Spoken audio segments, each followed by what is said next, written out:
හිටපු ආරක්ෂක ලේකම්වරයා සහ නාවික හමුදාපතිවරු 3 දෙනෙක් උසාවියට දත්තාගෙන යාම පිළිබඳව මම සම්පූර්ණ අප්‍රසාදය පළ කරනවා. ස්වාධීන කොමිෂන් සභාවල ඉන්න අය දැනගන්න ඕන තමාගේ සේවාවට අවශ්‍ය අදාළ විශේෂ ක්ෂේත්‍රයක ජාතික ආරක්ෂාව, හමුදා කළමනාකරණය මේවා පිළිබඳව අවබෝධයක් නැති මිනිස්සු නොයෙකුත් වැරදි විදිහට ක්‍රියා කරන බව පේනවා. ස්වාධීන කොමිෂන් සභාවලට එහෙම කරන්න උවමනාවක් නැහැ කියලා. නමුත් මේ පත්තරේ හැම ස්වාධීන කොමිෂන් සභාවකම විවස්ථා සමාවේශී කොමසාරිස්වරුන් පත් කරනවා. අනුකම්ප විවස්ථාවෙම මේ සෑම එකම ලේකාධිපතියන් සහ අධ්‍යක්ෂකවරු කරනවා. ස්වාධීන කොමිෂන් සභාව, ධනාධිපති විශේෂ පරීක්ෂණ කොමිෂන් සභාව මේවා සම්පූර්ණයෙන්ම අනුකම්ප විවස්ථාවෙන් මේ ලේකාධිපතියන් පත් කරන්නේ ධනාධිපති. එතකොට කොමසාරිස්වරුන් පත් කිරීමේ බලය පාර්ලිමේන්තුව විසින් පත් කළ විවස්ථා සභාව කරනවා වගේම ඒ විවස්ථා සභාවේ කොමසාරිස්වරුන් පත් කරනවා වගේම අනුකම්ප විවස්ථාව මේ අධ්‍යක්ෂකවරුන්ලා සහ ලේකම්වරයා පත් කිරීමේ බලය විධායකයන් දීලා තියෙන ධනාධිපතිවරයා දීලා තියෙන්නේ රජයක් කටයුතු කරගෙන යෑමේදී ඉදිරියු විශේෂයෙන්ම රාජ්‍ය පැවැත්ම කළමනාකරණය ඇතිවන විවිධ තත්ත්වයන් ඒවා සැලකිල්ලට අරගෙන කටයුතු කිරීමේ අවශ්‍යතාවය නිසා මම බොහොම පැහැදිලිව කියන්න ඕනේ නාවික හමුදාපතිවරු එනිකම උසාවියට අල්ලාහ් මුසන කොමිෂන් සභාවේ මේක අරකට විදිහට දේශපාලන වාසිකම් නැකමයි කතාව. ඊට උදාහරණයක් කතාව. මම කොහොම විරුද්ධව මෙයක් කියනවා. මම මේ රටේ ධනාධිපති උනේ උසාවියේ ටෙලිෆෝන් කෝල් දෙන්න නෙවෙයි. මම මේ රටේ ධනාධිපති උනේ ස්වාධීන කොමිෂන් සභාවලට ඇවිල්ලා ගන්න නෙවෙයි. මම මේ රටේ ධනාධිපති උනේ විනිශ්චයකාරවරුන්ට බලපෑම් කරන්න නෙවෙයි. මම මේ රටේ ධනාධිපති උනේ නීතිපතිවරයා ළම අරමත දූෂණ වලට ස්ත්‍රී දූෂණ වැරදි මිනිවරු කරු මිනිස්සු උසාවියෙන් නිදහස් කරගන්නේ.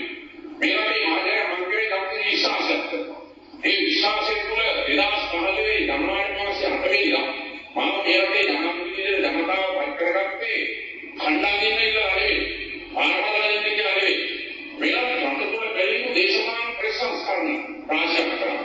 මේ රටේ නීතිය සාමය ආරක්ෂා කරනවා.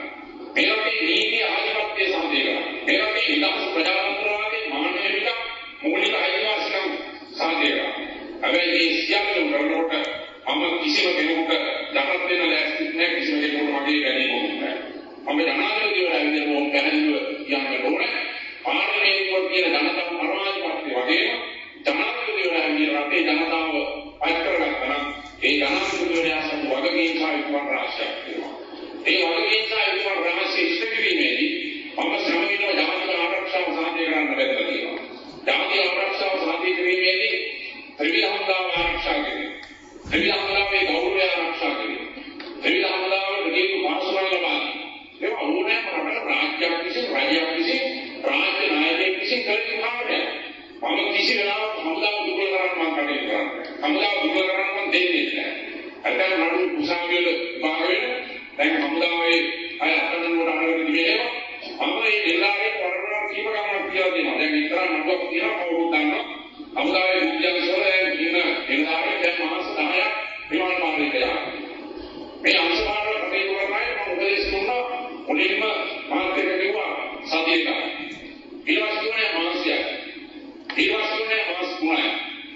දැන් මාස 16ක් වෙනවා. වැරද්දක් කරලා තියෙනවා නඩු බලන්න. වැරද්දකට අවුෙන්නේ නැත්නම් විලාස කරනවා. එහෙම නැත්නම් වැරද්දක් කියනවා නඩුවක් අරගෙන යන්න අපදිලා නඩු ගන්න. නිදහස් කිරීම, අපදීම, නඩු පැවරීම ඒවා සදාචාරාත්මක දේවල්. ඒවා මූලික මිනිස්සයිවාස. ඒවා මානවික. ඒවා අකට මිනිස්සුන්ට තිබෙන විලාස. ඒ නිසා මේ කරන දේවල් ප්‍රධාන වශයෙන්ම අවුරුදු වලදී තැන් වලදී මේ සම්බන්ධයෙන් අවුගිය කාලය තුල මම මේවා විරුද්ධව කතා කරේ නෑ. මොකද මට විරුද්ධව කතා කරන්න සිද්ධ වෙනවා. විරුද්ධව යන ක්‍රියාමාර්ග ගන්නත් මට සිද්ධ වෙනවා. මම ඊ අකමැතිතුමා සහ මණ්ඩලයේ අන්තිමන්නේ විශේෂ සාකච්ඡාවක් තිබුණා යවස. මම මේ කාරණා බොහෝ පැහැදිලිව කිව්වා. CID, FCID, අල්ලාහ් මුසල් කොමිෂන් සභාව දේශපාලන න්‍යායපත්‍ර වලට කටයුතු කරනවා නම් ඒ සම්බන්ධයෙන් මට තීන්දුව ගන්න සිද්ධ වෙනවා කියලා මම පැහැදිලි කරනවා. දැන් නාවික හමුදාපතිවරු උසාවියට අරගෙන ගියාම එතන නීතිඥවරු මේ ආරක්ෂකම ජනන් තමයි මේවා කරන්නේ. මම දන්නෙත් නෑ උසාවියට ගෙනියනකම්. මම එදා උදේ තමයි දන්නේ මෙහෙම සිද්ධියක් තියෙනවායි කියලා හිතා. මට ඔය එක මිනිහෙක්වත් ඉරේ දාන්න උවමනාවකුත් නෑ, රිමාන්ඩ් කරන්න උවමනාවකුත් නෑ. මම කිසිම කෙනෙකුට යටත් වෙන්න ලෑස්තිත් නෑ, කිසිම කෙනෙකුට මගේ බැඳීමකුත් නෑ.